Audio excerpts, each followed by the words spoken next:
नमस्कार। साहित्य सृजन में आपका स्वागत है। आज हम बात करेंगे मशहूर लेखक डॉक्टर विजय अग्रवाल से। नमस्कार डॉक्टर साहब। हाँ, नमस्कार। डॉक्टर साहब, मैंने आपके बारे में जो जाना है उसमें स्कूल की पढ़ाई के बाद कॉलेज की पढ़ाई और उसके बाद सिविल सर्विसेज के बाद में फिर लेखन और लेखन के बाद अब कोचिंग, ये इतनी सारी विधाएं जी जी जी आपने शुरू करी हैं।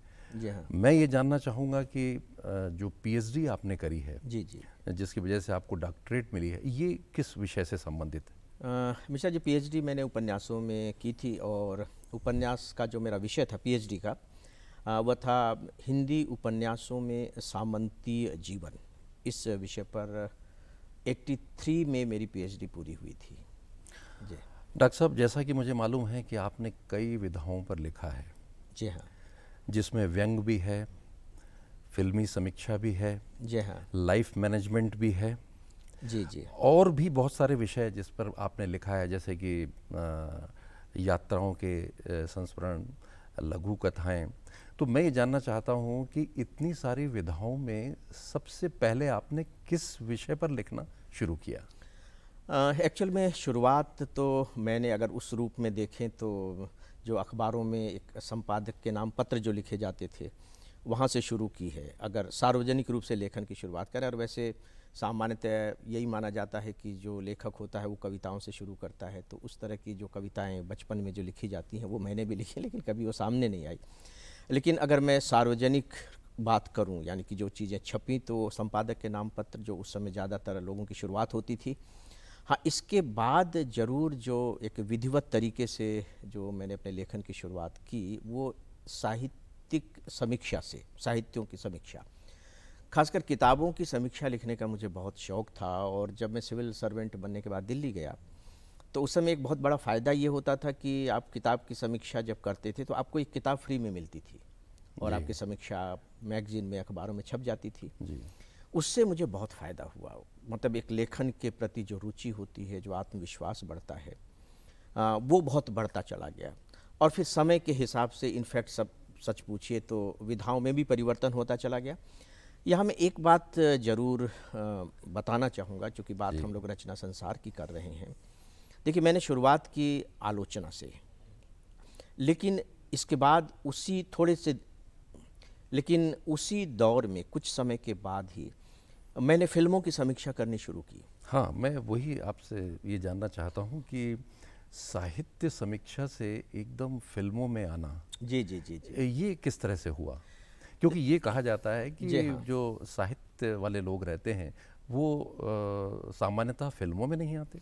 आप बिल्कुल सही कह रहे हैं।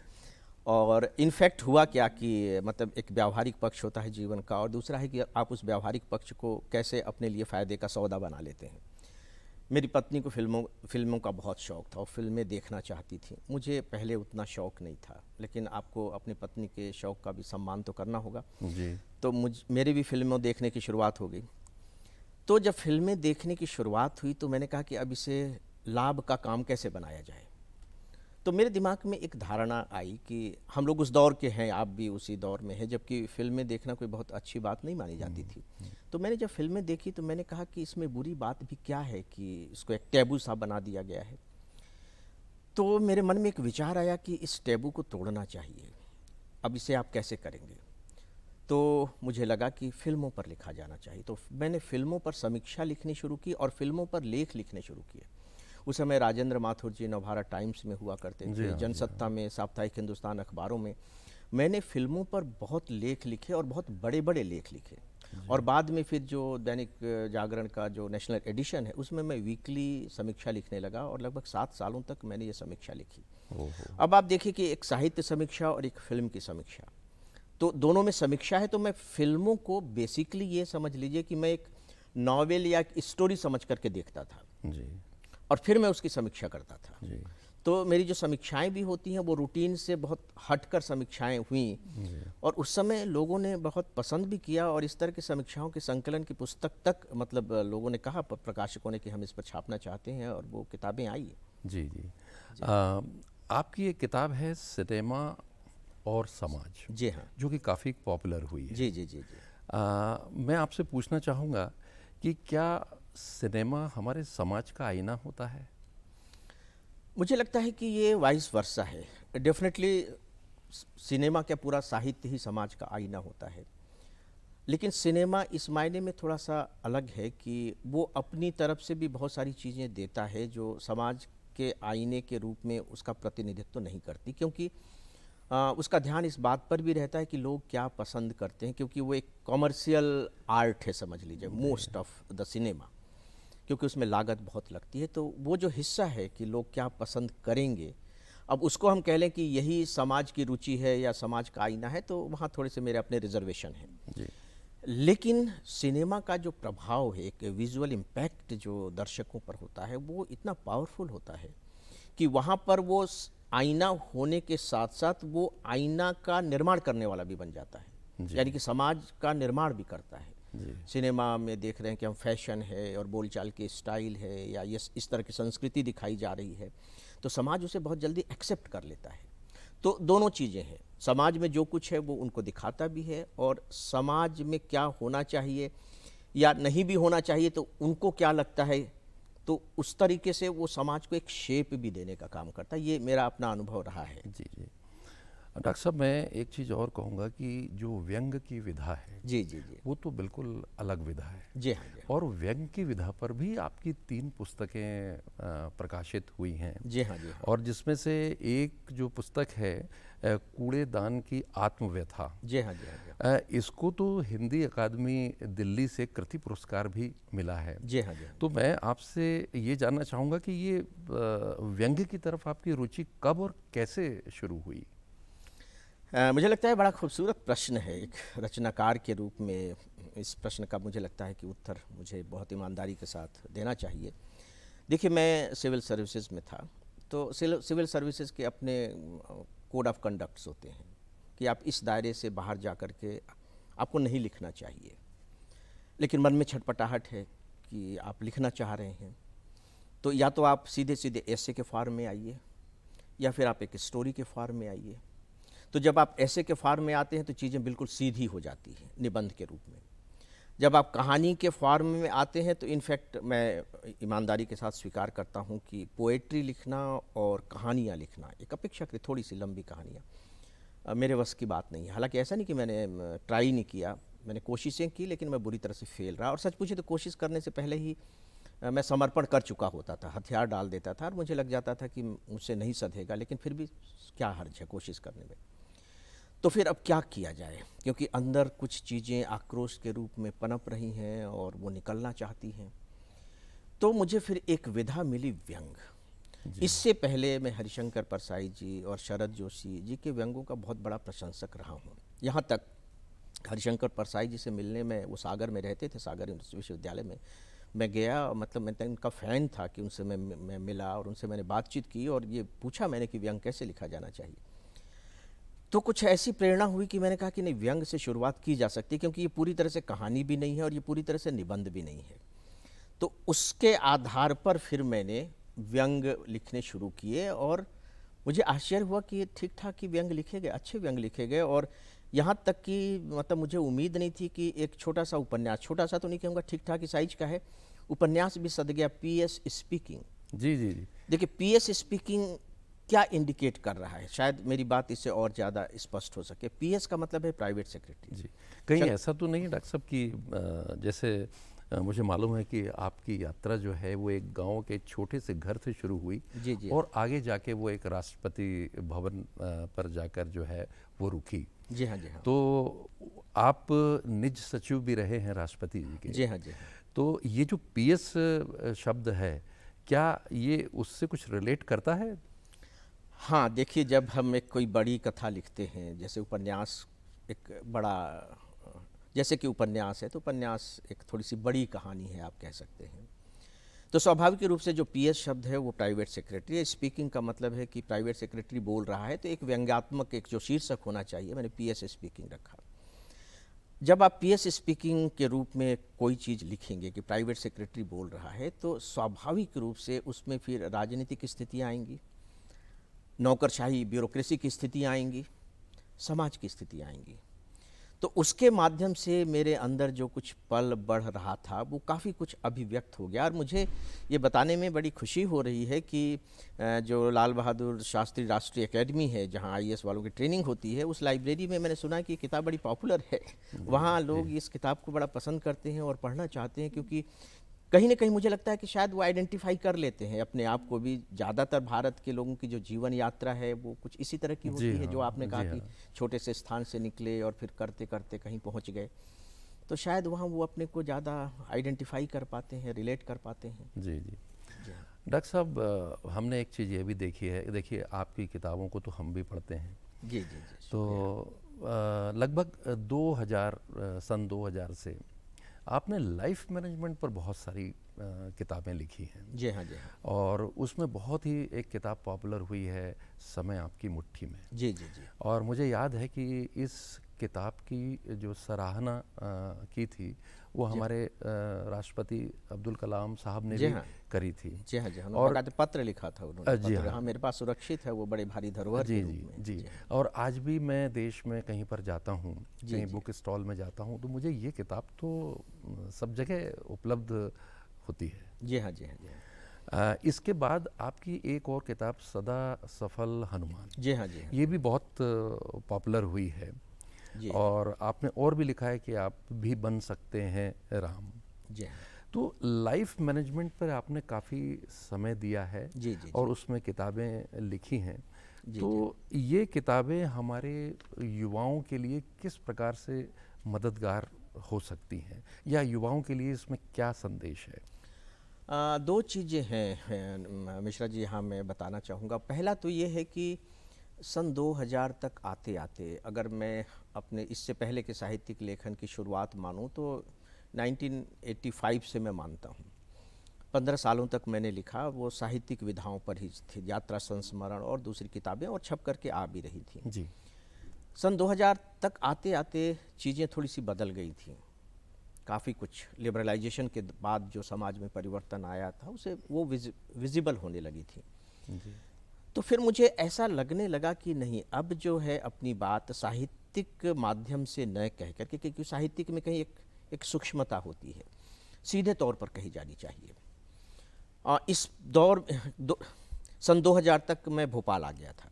जी तो मेरा और मेरी पत्नी का मतलब जो एक रेफरेंस ग्रुप है, मैं कहूँ, जहाँ हम लोग बहुत पसंद करते हैं, जहाँ रहना, जिनसे मिलना, बातचीत करना, वो युवाओं का ग्रुप है। आपका प्रश्न भी बड़ा खूबसूरत है युवाओं से। तो मुझे लगा कि इनसे सीधी बात होनी चाहिए। जी तो मेरे पास अपने जीवन के अनुभव थे। दूसरी बात कि जब मैं 10 साल तक शंकर दयाल शर्मा जी के साथ रहा, जब वो वाइस प्रेसिडेंट थे और प्रेसिडेंट थे, तो वो दौर मेरे जीवन का एक बड़ा अद्भुत, बड़ा विलक्षण दौर रहा, क्योंकि उस दौर में पता नहीं कितनी देशों की यात्राएं की, और दुनिया के अलग अलग क्षेत्रों की जो वो महान विभूतियाँ थी, जो पर्सनालिटीज़ थी, चाहे वो राजनीति में हों, चाहे वो साहित्य में हों, चाहे वो कला संस्कृति में हों, उन सबसे मुझे व्यक्तिगत रूप से मिलने का मौका मिला। और चूंकि मेरी रुचि थोड़ी सी लाइफ के प्रति थी, लाइफ मैनेजमेंट के प्रति आप कह लीजिए, या लाइफ आर्ट के प्रति, तो मैं उनसे बातचीत भी करता था, उन्हें देखता था, उन्हें महसूस करने की कोशिश करता था कि भाई इनके जीवन में ऐसी कौन सी चीज़ रही है जिसकी वजह से आज यहाँ हैं। तो उनके व्यक्तित्व के जो डिफरेंट आयाम हो सकते हैं, जो चरित्र के जो बिंदु हो सकते हैं, उन्हें मैं आत्मसात करता चला गया। और सन 2000 तक पहुँचते पहुँचते मुझे लगा कि अब मेरे पास ये जो अनुभव का संसार है, अब इसे अपने रचना के संसार में लेकर आना चाहिए।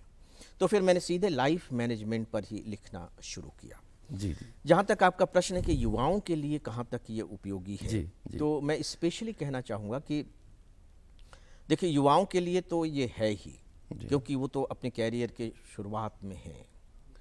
अगर वो इसे अभी से समझ लेते हैं तो उनको बहुत लंबा वक्त मिलेगा इसका फ़ायदा उठाने में। जी लेकिन मुझे ऐसा लगता है कि जीवन के जो दूसरे क्षेत्र में जो दूसरे लोग हैं, चाहे आयु वर्ग उनका कुछ भी क्यों ना हो, उनके लिए भी वो इक्वली इम्पॉर्टेंट है। मतलब आप सोचिए कि समय आपकी मुट्ठी में किताब, कलाम साहब जब उसकी प्रशंसा कर रहे हैं तो उस समय उनकी उम्र क्या रही होगी, और वो उसकी प्रशंसा कर रहे हैं। और उसमें उन्होंने लिखा है कि ये जो मैनेजमेंट के जो प्रोफेशनल्स हैं जी हाँ। और युवा, उनके लिए ये विशेष रूप से उपयोगी है। उन्होंने ये लाइन मेंशन की है।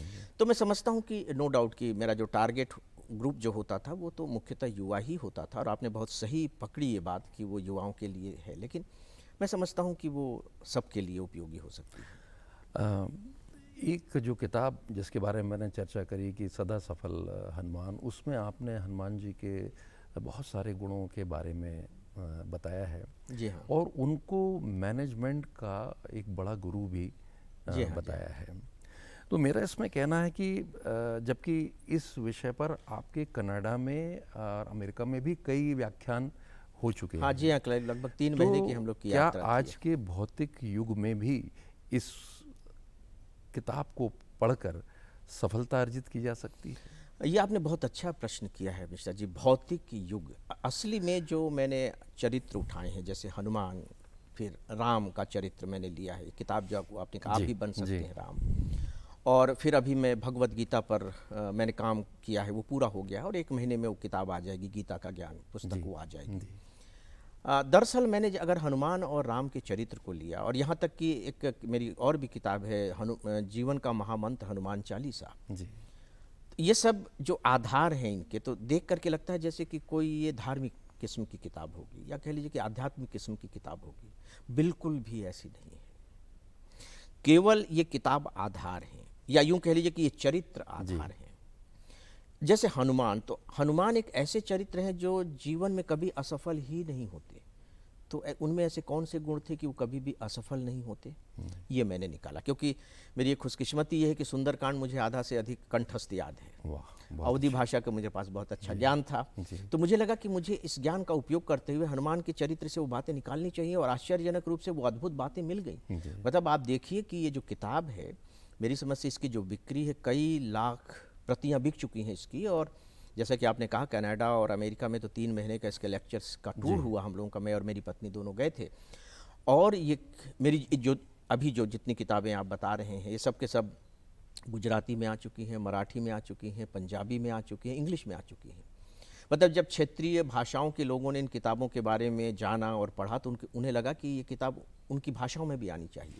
डॉक्टर साहब, इसमें मेरा एक प्रश्न ये, जैसे आपने बताया कि आपकी किताबों का गुजराती में, पंजाबी में, इंग्लिश में, जी हाँ। मराठी में जी हाँ। ये अनुवाद हुआ है, तो क्या अनुवाद के बाद जो अनुवादित पुस्तकें हैं, जी जी। क्या उसमें लेखक की मूल भावना थोड़ी सी इधर उधर हो जाती है? देखिए, वो तो है ही है। मैं ये मान करके चलता हूँ कि जो ओरिजिनल लैंग्वेज है, जो आपकी मूल भाषा है, वो उस तरीके से है जैसे कालीन का ऊपर का हिस्सा होता है। जी, अनुवाद की जो भाषा है वो ये है कि आप कालीन को उलट दीजिए, तो कालीन तो है, लेकिन उसके जो रेशे हैं, उसकी जो खूबसूरती है, उसकी जो कोमलता है, वो कहीं ना कहीं तो बाधित होती है। लेकिन अब उसका उपाय भी क्या है? कम से कम विचार तो कन्वे हो ही जाते हैं। जी, तो ये तो ब्रिज है अनुवाद, और इसको तो स्वीकार करना ही पड़ेगा, थोड़े से समझौते के साथ ही कह लीजिए। जी, जी। तो ये बात तो जरूर है। डॉक्टर साहब, अभी आपने बताया कि गीता का ज्ञान विषय पर एक बड़ी विशद पुस्तक आप लिख जी चुके हाँ। हैं, जो मेरे ख्याल से अब शीघ्र ही जी हाँ। प्रकाशित हाँ, मैं होने, समझता हूँ कि जून मध्य तक की किताब आ जून जाएगी। मध्य तक, हाँ, मतलब ये तो नेक्स्ट बिल्कुल मंथ एक में। जी हाँ। महीने के अंदर ही आ जाएगी। जी हाँ। जी हाँ। लेकिन डॉक्टर साहब, ये बताइए कि गीता पर तो दर्जनों किताबें लिखी गई हैं हाँ, बिल्कुल और बिल्कुल। बहुत बड़े बड़े लेखकों ने इसमें मतलब भाग लिया है, और उनकी किताबें बरसों से मतलब पढ़ी जा रही हैं। जी हाँ। जी हाँ। तो इस विषय में ऐसा नया क्या है जो आप जनता के सामने रखना चाहते हैं? हाँ, बिल्कुल। जब मैंने ये सोचा था कि मैं गीता पर एक किताब लिखूंगा, और मैंने अभी ही नहीं सोची, मैं सन 2000 से इस पर काम कर रहा हूँ, और मेरे अंदर बड़ी छटपटाहट थी। सच बात है कि तिलक जी ने इस पर लिखा, गांधी जी ने इस जी, पर लिखा, जी, डॉक्टर जी, राधाकृष्णन ने इसकी अपने ढंग से व्याख्या की है, और जी भी हाँ, बहुत से लोगों ने जी लिखा हाँ, है। जी हाँ, ये क्योंकि ये हमारी किताब है, हमारे देश की किताब है, लेकिन इसे मैं वैश्विक ग्रंथ के रूप में देखता हूँ। जी, जी, ये भी दुनिया की किताब जी, है, जी, क्योंकि दुनिया की सबसे पहली इतनी गहरी गहरी मनोविज्ञान की किताब ये जी, है। जी, तो मेरे अंदर ये छटपटाहट थी कि अगर मैं रिपीट कर रहा हूँ तो लिखने का कोई अर्थ नहीं, और अगर मैं लिखना चाह रहा हूँ तो फिर क्या लिखूँ? जी, तो करते करते मेरी एक बात पकड़ में आई, जी, वो ये कि ये जो गीता पर किताब मैंने लिखी है, पहली बात तो बिल्कुल सामान्य लोगों के लिए लिखी है, जी, जीवन के लिए लिखी है। इसमें फिलॉसफी भी अगर है तो वो जीवन की फिलॉसफी है, और बहुत ही सरल स्तर की ये फिलॉसफी बहुत है। अच्छी बात जी डॉक्टर हाँ। साहब आपने कही ये वाली, क्योंकि गीता पर किताबें हमने भी पढ़ी हैं और कई बार हमको पढ़ना पड़ता है उसको, जी हाँ। जी तब हाँ। जाके वो समझ में आती हैं। जी हाँ। लेकिन जो एक और महत्वपूर्ण बात है जो मैं यहाँ ऐड ऑन करना चाहूँगा वो ये कि देखिए मैंने कृष्ण को एक फिलोसोफर के रूप में लिया है। जी तो जब कोई भी फिलोसोफर, एक रचनाकार ही है कह लीजिए उसे, जब अपनी फिलॉसफी देता है तो उसके 3 आयाम होते हैं। नंबर 1 कि उसके पास अपने जीवन के अनुभव होते हैं। तो कृष्ण का अपना जीवन है, उनके अपने जीवन के अनुभव हैं। दूसरा है कि उस समय का उनका अपना समाज है, तो उनके समाज के रूप में हमारे पास क्या मौजूद है, महाभारत है, महाभारत की कथाएं हैं। और तीसरा ये है कि वो किस तरह के समाज की रचना करना चाहता है, भविष्य का समाज उसके दिमाग में क्या है। ये 3 आयाम होते हैं और मैंने इन तीनों आयामों को लेकर के ये किताब लिखी है। मैंने बाकायदे महाभारत की कथाओं के आधार पर बताया कि देखिए गीता में अगर ये श्लोक है तो महाभारत की इस कथा से आया है। गीता में अगर कृष्ण ये कह रहे हैं तो ये उनके अपने जीवन के अनुभव से उपजा है। और इस रूप में जी मैं समझता हूँ कि ये किताब अभी तक के जितनी भी लिखी गई हैं, स्तर की बात मैं नहीं कर रहा हूँ कि उनसे बेहतर है, उनसे कमज़ोर है, क्या है। मैं केवल ये बात कह रहा हूँ, कमज़ोर हो सकती स्तर के रूप में, और हो सकता है कि है भी, लेकिन जो व्यावहारिक स्तर की बात है, जो रोचकता की बात है, उसमें मुझे लगता है कि शायद इस कमी को पूरा करेगी, जिसकी बात अभी आपने कही कि कई बार वो किताबें पढ़नी पड़ती हैं। बहुत बहुत इसके लिए शुभकामनाएं आपको। डॉक्टर साहब, मैं एक प्रश्न और आपसे करना चाहूँगा कि आपके जीवन पर एक किताब लिखी गई थी, त्रिषित।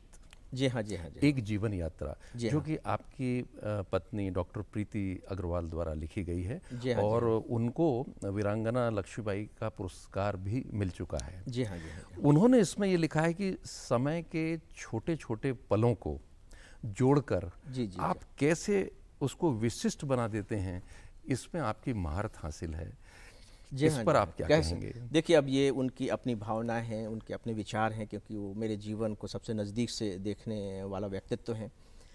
और मुझे ऐसा लगता है कि हाँ, कुछ सीमा तक तो ये है, क्योंकि जब से मैंने होश संभाला है, मैंने ये माना कि जो समय है वो ईश्वर के द्वारा दी गई सबसे बड़ी संपत्ति है, सबसे बड़ा कैपिटल है, सबसे बड़ा रिसोर्स है। और कम से कम इसको देने के मामले में तो ईश्वर, ब्रह्म, प्रकृति, जो भी आप कह लें, किसी के साथ कोई भेदभाव नहीं करता, सबको समान रूप से देता है। तो अगर इससे मैं सही तरीके से इस्तेमाल कर पाऊंगा तो मेरे जीवन का जो अभी स्वरूप है, जो आपने कहा कि बिल्कुल छोटे से गांव का स्वरूप है, और 9th के बाद तो मैं एजुकेशन भी रेगुलर नहीं करने की स्थिति में था, क्योंकि मेरे पिता का निधन बहुत पहले हो गया था, जब मैं 8 साल का ही था।